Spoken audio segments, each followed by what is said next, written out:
I think that one of the most interesting stories going into this upcoming trade deadline will be what happens with Aaron Gordon. Last night, in a game against the Nets, he had one of, in my opinion, his best career performances with 38 points, 7 rebounds, and 3 assists. His offensive game looked very mature compared to what I think of Aaron Gordon's offensive game as looking like. His threes looked quick and confident and consistent. I think just generally his confidence with shooting and ball handling and shot creation in general was really quite something. He had a few nice turnaround jumpers on smaller defenders, took a few bigger guys from the perimeter to the rim. It was a performance that I think people have been waiting to see from the former number 4 overall pick. And if he can do something like that consistently, well, you have a very good player on your hands. Now, reportedly, a bunch of teams are interested in trading for him, and from the way it's been sounding, I think all parties involved, including the Magic and Gordon, would be interested to finding him a new home.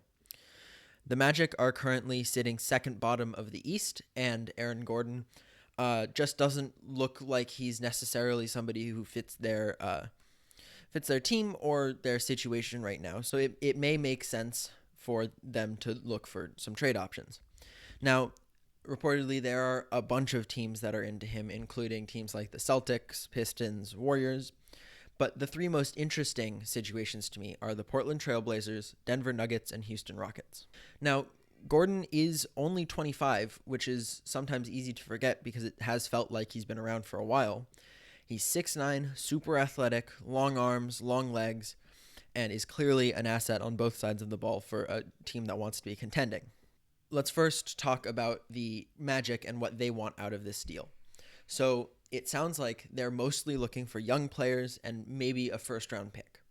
Now, that is a very manageable ask. I think when I was first hearing rumblings of, a potential trade for Aaron Gordon, I was assuming, they were going to be looking for one of these 2-3 first-round pick deals because he's been kind of the guy for them aside from Vucevic.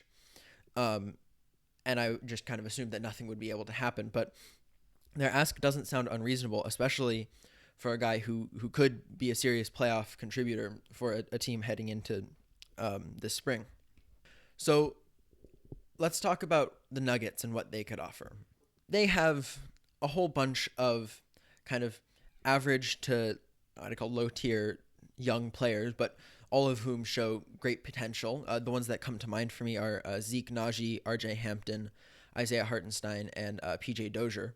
And I know Nuggets fans may take issue with getting rid of a few of those guys because they, again, have shown great promise. But the idea of slotting in a guy like Aaron Gordon between Jokic and Michael Porter and then pushing Paul Millsap to the bench where he could be really, really dangerous for them is and should be scary for every other team in the West. I think that the fit would take a little bit to kind of figure out, but not long. Gordon's game looks pretty similar to what Paul Millsap has been doing over the last few years, with being able to set pick and pops, knocking down his open shots, when he gets switched onto smaller defenders, taking advantage of them down low. And I think Aaron Gordon offers even more defensive upside than Paul Millsap does, especially at this age, with his length and switchability just being things that you can always use if you have a guy like Michael Porter Jr. out there on the wing.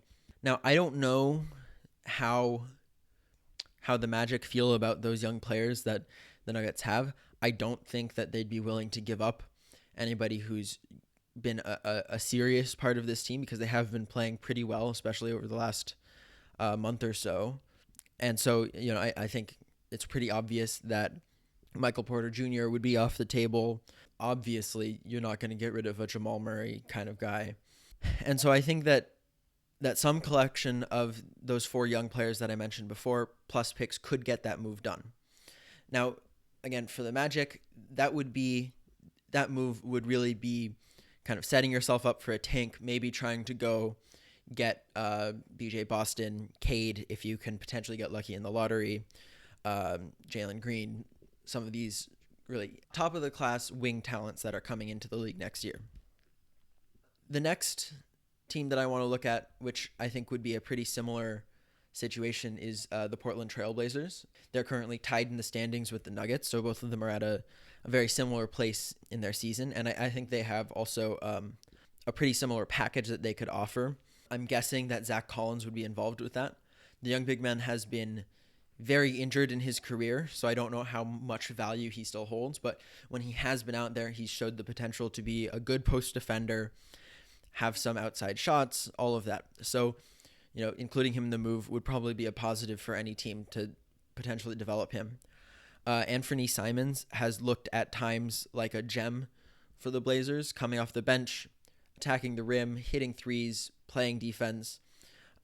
He'd be going home to Orlando if they traded for him, and I could see that being a very attractive prospect for them. And then aside from one first-round pick, maybe a few seconds, the other two guys that I could see the Blazers potentially moving if they wanted Aaron Gordon is Rodney Hood or Derek Jones. I think they would be more likely to move Rodney just because his play has not only been less consistent than Derek Jones, but I don't think he offers as much for them in terms of versatility on the defensive end. So I would be surprised if Derek Jones was involved in any of those moves. But I could see a package of Simons, Collins, picks, maybe Hood being just enough for the Magic to consider trading away Aaron Gordon. And when it comes to the Blazers side of things, I don't think that it necessarily moves the needle too much for them, making that move. But I think, the talk around the Blazers teams of the last, 5 years has always been, okay, Dame is great. CJ has his moments of being really great, but for the most part is just super solid. But what else? What else do you have on the wing and on the perimeter that can really give teams pause about just throwing an immediate double or even triple at Damian? And that's what's knocked the Blazers out of the playoffs for the last few years. And acquiring a guy like Aaron Gordon, especially if he's playing, I'm not necessarily saying that he's playing at a 30-point per game level, but if he's operating with the confidence that he showed last night, that would be a huge piece for the Blazers to acquire. I think the fit for Aaron Gordon could be a little bit weird next to Robert Covington, who has, for the most part, played power forward. So you wouldn't really have a modern small forward in there with the team, but I don't think that's too big of an issue because of how much the ball is in the hands of Damian and CJ and now also Gary Trent. So I think that would be a really good move for the Blazers.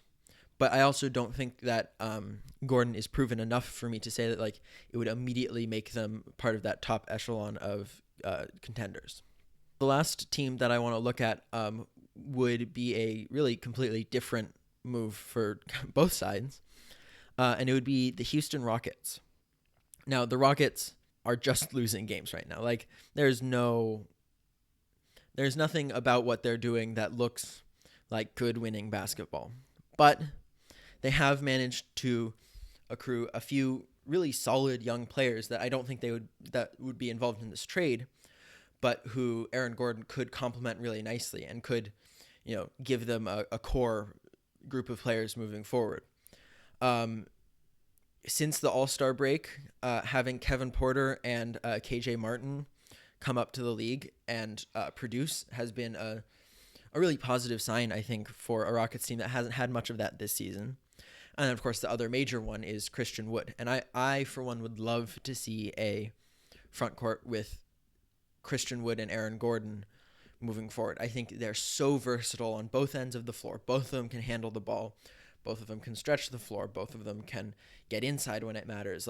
I think that would be one of the most exciting duos in the league moving forward. Now, the Rockets wouldn't have necessarily the great young pieces to offer because I don't think they'd trade any of those guys. But if the Magic still do want to maybe try and put together a push around Vucevic to try and make maybe one of those play-in spots, trading for Victor Oladipo or John Wall would help them a lot with that.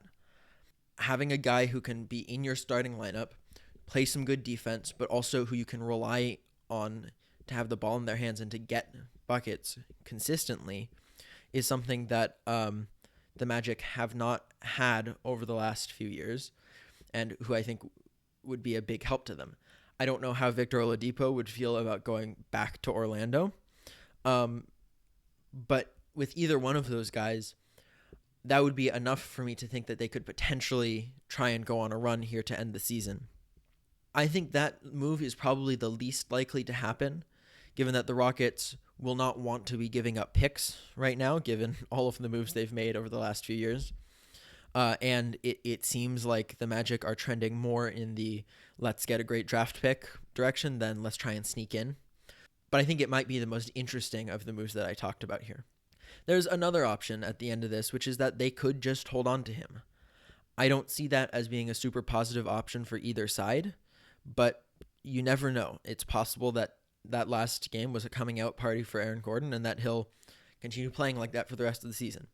I doubt it, but with the Magic's front office, you really never know. Thank you so much for watching. Please check out some of my other videos and have a good one.